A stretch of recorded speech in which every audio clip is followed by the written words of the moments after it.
Other political news, you have Oakland. They want citizens to use air horns to fight armed robbers. Oh, California. The hubris beyond all belief. Now, this is from the land of no guns. There are more gun laws in California than pretty much any state. It rivals the city of Chicago. Again, a perfect example of gun control not working.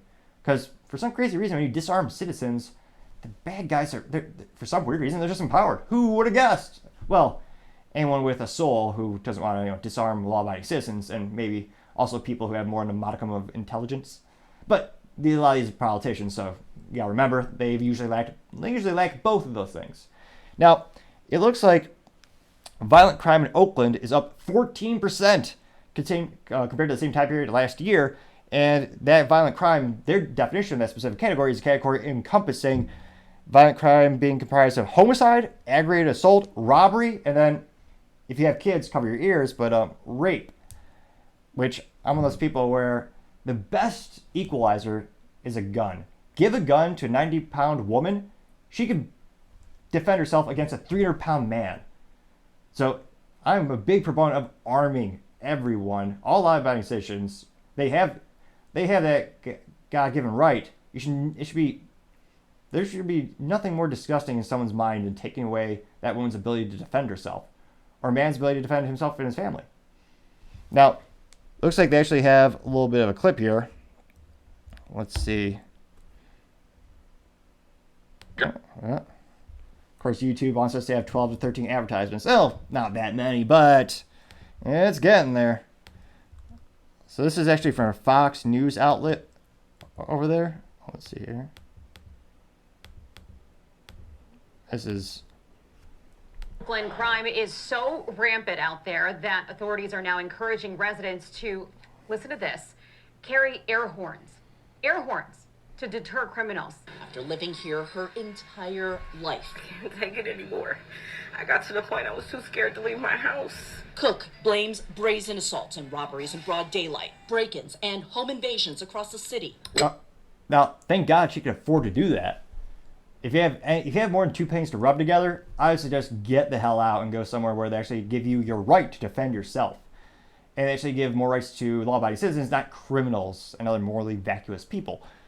Now, thankfully, it looks like she's in a position where she can afford to move, but not everyone can do that. It's a difficult thing sometimes. And that's why I'm always telling people the laws there still matter, even though we might be there physically. Because it still affects American citizens. As Oakland sees a surge in reported violent crimes this year compared to last. Again, people in black hoodies and black masks going into a store. It looks like they're stealing shoes, not work boots, mind you, and purses. No one is again, I've yet to see a viral clip of someone going in to steal bread. Again, carbs are disgusting, so not my cup of tea, or in this case, loaf of bread, but still. Robberies, burglaries, and rape are... So burglaries, specifically robberies, are up 22% for the time period of July 2023 compared to July 2022. Burglary is up 41% compared this July to last July. Because again, they don't prosecute criminals over there. Of course it's going to go up exponentially. And again, even more morally vacuous and disgusting, cover your ears if you have kids listening, rape is up 10%. Which, yeah, every law-abiding woman should have a gun. That'd be a great way to permanently stop the most evil, morally vacuous people in the world, the rapist.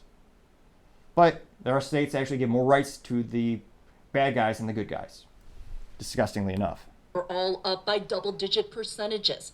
Everyone we talk to says it doesn't matter your race, your income, everyone seems to be a target, including carjackings. They're carjacking people at stop signs. Oakland Police recommended steel braces for residential doors and air horns. The idea is if you set it off, The police are so nice over there. Instead of giving you good advice like go out and start buy yourself a gun, no, the police over there, they're saying, oh yeah, just give yourself a horn, Sally. A horn? neighbor would hear it, set theirs off, and more people are alert that there's danger. That's ridiculous. And that clip, thanks to Colion Noir, who's a great Second Amendment advocate, and I was going to say, perhaps double redundancy, he's also an awesome Texan. Maybe would say the two are one. But it is so disgusting And again, California is one of those places where even if the rare occasion where you can buy a gun, they have a waiting period that is so long and prohibitive, it's basically useless. And again, does nothing statistically. In addition to being morally vacuous and unconstitutional, those things do nothing to stop crime. Chicago, I believe, still has a 72, or I believe Illinois in general, has a 72-hour waiting period if you want to buy a handgun. Has it changed the crime statistics in Chicago? Has it? No. And then the most mentally vacuous argument for the shitty of Chicago, they say, oh yeah, well, it's too easy to get guns in other states, and they bring them to Chicago.